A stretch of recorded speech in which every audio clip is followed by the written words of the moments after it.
Siyer yarışması 2023 yılı olarak 11 Mart ve 12 Mart günlerinde inşallah yapacağız.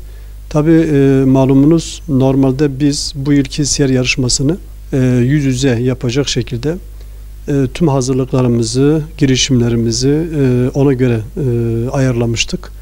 Yani gerek kitapçıkların basılması, dağıtılması ve normalde sınav 12 Şubat'ta olacaktı ama malumunuz 6 Şubat'ta meydana gelen depremden dolayı biraz daha süreci esasında askıya da aldık. Hani belki yüz yüze yaparız diye.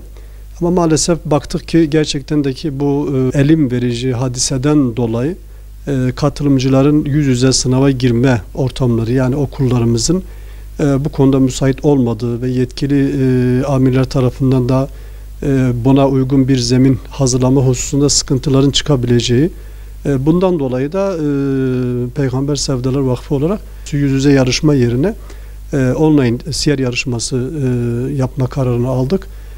Bu hususta daha önceki yıllarda da malumunuz pandemiden dolayı biz yine online yarışmayı düzenlemiştik. Yani gerek altyapımız ve gerekse de bu konudaki kardeşlerimizin de daha önce sınava girenlerin tecrübelerine bağlı olarak herhangi bir sıkıntının teknik anlamda inşallah çıkmaz diye düşünüyoruz. Çünkü altyapıyı ona göre hazırlamışız. Bu hususta özellikle programla ilgili, sisteme girişle ilgili, sınav zamanı ile ilgili, süreleriyle ilgili, soru sayısı ile ilgili tüm bu teknik çalışmalar vakfımızın açıklamalarında zaten vardır. Orada kardeşlerimiz rahat bir şekilde takip edebilirler. Tabii gerçekten de bu yarışmanın her yıl yapılıyor olması ayrı bir öneme sahip.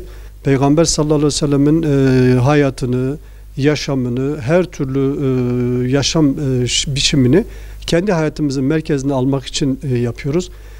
Yanı sıra özellikle kardeşlerimizin okuma alışkanlığını elde etmeleri için, kültürel anlamda kendilerini geliştirmeleri için ve dünyayı yakından tanıyıp ve ona göre yeniden yol haritalarını belirlemeleri açısından bu tür yarışmanın hakikaten de ehemmiyeti büyüktür.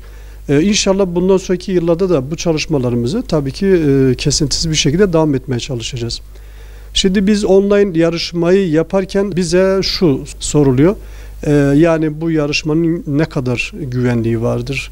Hani yarışmacı kardeşlerimiz, katılımcı kardeşlerimizin acaba bulundukları yerde gerek bir cep telefonundan, gerek tabletlerinde, gerek normal bilgisayarlarından sınava girişim yaptıkları zaman yani bu hususta işte kopya yeltenebilecekler mi, birbirine yardımcı olacaklar mı şeklinde teknik anlamda, sınavın güvenliği anlamında zaman zaman bu tür şeylere muhatap oluyoruz. Ama biz özellikle her zaman söylediğimiz bir hususu belirtmek isteriz. Bu yarışmaya katılan tüm katılımcı kardeşlerimizin hakikaten de bu yarışmanın bir gayesi var olduğu için katılıyorlar.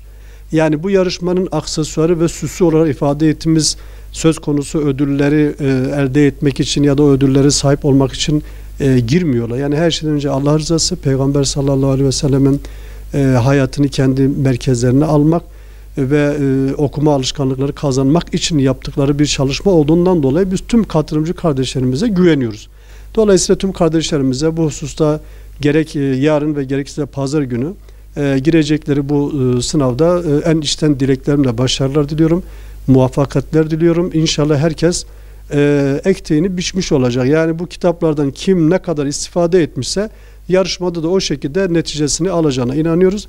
Tabii ki şimdi bu sınava girecek olan kardeşlerimiz cep telefonlarından, Android diye ifade ettiğimiz akıllı cep telefonlarından girebilirler, tabletten girebilirler, bilgisayarlarından girebilirler. peygambersevdalılar.com adresine girerekten orada TC'lerini ve doğum tarihlerini yazdıktan sonra zaten hangi kategoriye girecekleri hususunda tabloda karşılarına o sayfa ekranda çıkacaktır.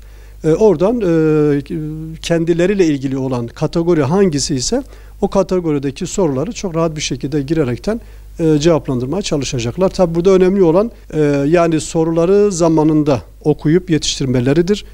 Çünkü bazen zaman konusunda da şikayetçi oluyorlar ama daha dikkatli olsalar ve bu hususta zaten yönlendirme oluyor. Yani ekranda yönlendirme de oluyor. Kardeşlerimiz o yönlendirme oklarıyla sınavı sonuna kadar takip edebilirler. Ve dediğim gibi inşallah herkesin ne muradı varsa Rabbim nasip eder.